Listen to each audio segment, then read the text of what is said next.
ప్రధాని మోడీ శ్రీలంకలో రెండో రోజు పర్యటిస్తున్నారు. శ్రీలంక అధ్యక్షుడు అనురకుమార దిపనాయకేతో మోడీ సమావేశమయ్యారు. ఈ సమావేశంలో ఇరు దేశాల విదేశాంగ మంత్రులు ఉన్నతాధికారులు పాల్గొన్నారు.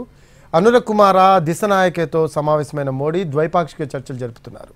ఇంధనం, వాణిజ్యం, డిజిటలైజేషన్, రక్షణతో సహా 8 రంగాలకు సంబంధించి ఇరు దేశాల మధ్య సంబంధాలు బలోపేతమయ్యేలా పలు కీలక ఒప్పందాలు కుదుర్చుకునే అవకాశం ఉంది.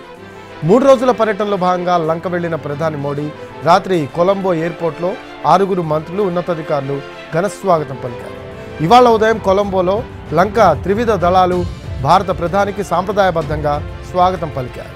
త్రివిధ దళాల గౌరవ వందనం స్వీకరించిన తర్వాత ప్రెసిడెంట్ ప్యాలెస్కు వెళ్లిన ప్రధాని మోడీకి శ్రీలంక అధ్యక్షుడు అనురకుమార దిశనాయక స్వాగతం పలికారు. ప్రెసిడెంట్ ప్యాలెస్లోకి మోడీని తీసుకువెళ్లి మంత్రులు, అధికారులకు పరిచయం చేశారు. భారత్ సహకారంతో శ్రీలంకలో నిర్మిస్తున్న పలు ప్రాజెక్టులను కూడా మోడీ ప్రారంభిస్తారు.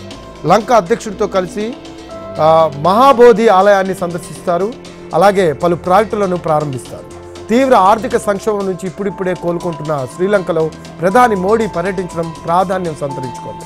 ఆర్థికంగా తీవ్ర ఇబ్బందులు ఎదుర్కొంటున్న శ్రీలంకకు 3 ఏళ్ల క్రితం $4.5 బిలియన్ ఆర్థిక సహాయాన్ని భారత్ అందించింది.